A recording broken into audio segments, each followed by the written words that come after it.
Welcome to Black in Focus. I'm Karen Toulon here at Bloomberg in New York. And today we're talking to Ron Hansford of Ron Hansford Design. And yes, we're talking design. We're talking about set design, floral design, event design with Ron. He's a contestant on the second season of HBO Max Full Bloom. No giveaways here on what the outcome is. And he runs a wonderful practice here in New York. His clients include Rihanna, the Metropolitan Museum of Art, Beats Music, Fenty, Michael B. Jordan, Diana Ross. Ron, thanks for joining us. It's my pleasure to be here with you. So Ron, why I really want to talk with you today is really very, very purposeful. Because of COVID, so many people have been doing extremely well, have been thinking about pursuing their passions. If not now, when? And then you have a whole other group of people who may not have been doing all that well, may have been downsized, have been thinking, maybe I really should throw myself full-time into my side gig, into my side hustle. Maybe I really should throw myself into that thing I kind of always wanted to try. Added to that, things like events, floral design, it's something that we actually kind of see. Like it's like marketing, right? People see it and they think, oh, I could do that. Go to a wedding and you see that floral display on the table and you think, I think I could pull that off, right? And so it's something that you see, but you may not really understand that behind the actual event, behind the visible, is the invisible. And that's what I really want to talk about. That invisible is the actual running of that business. How did you get into your business? How I got into the business was a long time ago. I had an interesting conversation. I was a young guy, probably about 17 years old, and there was a spectacular flower shop. Wonderful lady, Joan Smith, who unfortunately this year just passed. She was a fantastic mentor to me.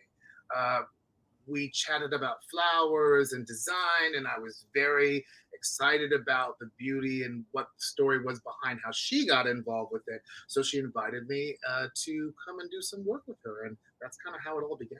When you are approached by a client, how do you interpret what they're saying? How do you assess what they're saying? Because sometimes people say one thing and mean entirely another. Sometimes people have a vision of a reality that is, you can't be rude, but might be slightly delusional.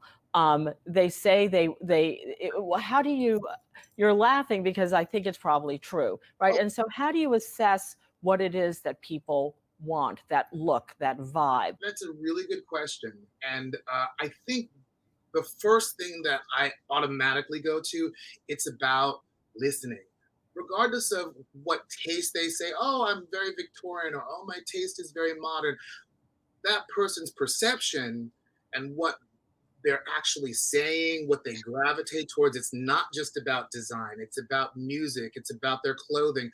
I end up often playing a detective in a way and being really open and listening to how they express themselves, even how they use what words they choose. It is all little markers about their sensibility to things. And that's sort of where I start from. And by being a good listener, it allows me to be able to encompass that feeling and take that, put it into the creative machine, and come up with something that resonates with the client.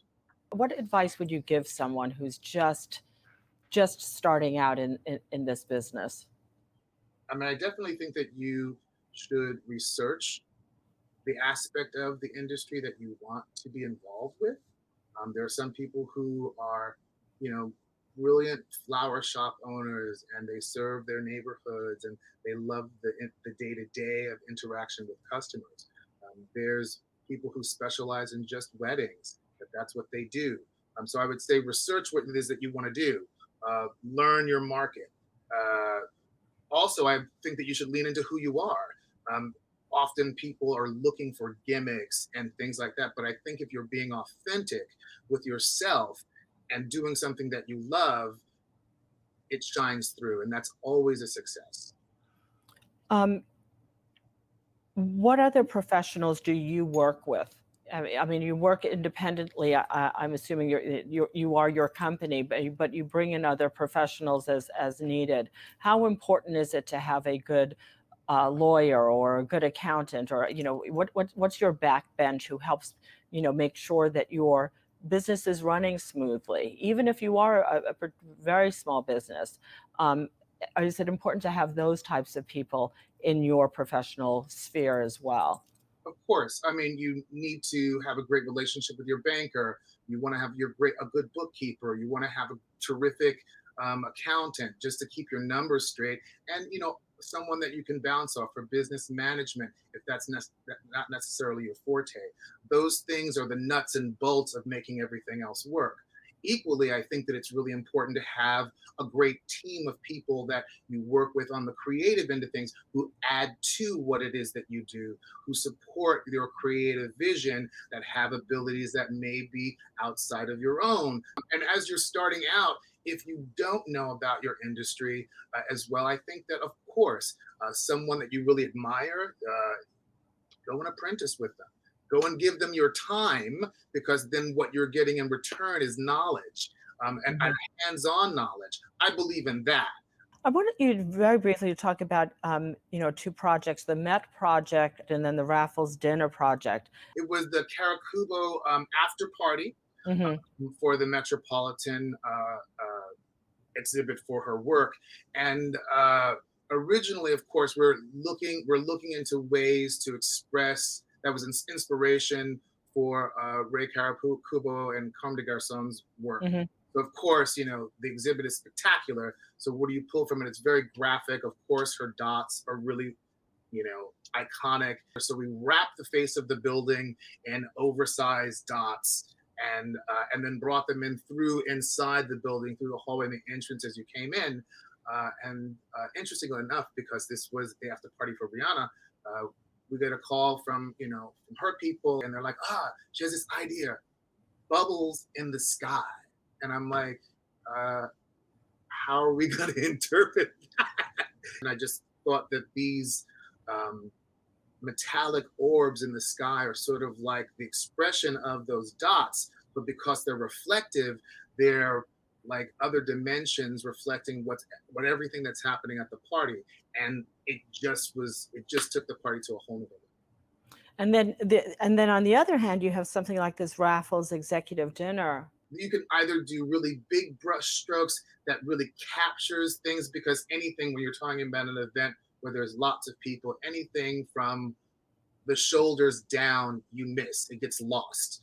So you want things to be above an eye level so that it has impact. In a situation like for the Raffles executive dinner, I mean, we're talking about people who are in the industry of hospitality, and it's all about the details and the textures of things. Are things starting to open back up? Yeah, absolutely. Things are coming back, which is exciting. But even during the pandemic, there were, very small, intimate events and projects that happened, which was lovely in a way, because it made people realize that intimacy is the most important thing. It's the most important commodity, the connections that you make with people. And it's nice to be at a party with 500 or 1,000 people, but having those, 10 people and really doing it right and having all the details put together is just as important, if not more so. So I like that the focus was shifted a bit, and during that period, a lot of things still happen, but we just needed to be very careful about how we accomplish them, and of course, paying attention to all of the protocols. Um, Post this, I just think that people have a new idea about how to express events, how we are creative, and how we reach out to each other and celebrate, moments in our lives. And I think that that's a good thing. Righty. Well, Ron, thank you so much for joining us. That's Ron Hansford of Ron Hansford Design, and also a contestant on HBO Full Bloom. And that's it for us here at Bloomberg Black in Focus. I'm Karen Toulon. We'll see you next time. Have a good weekend, everyone.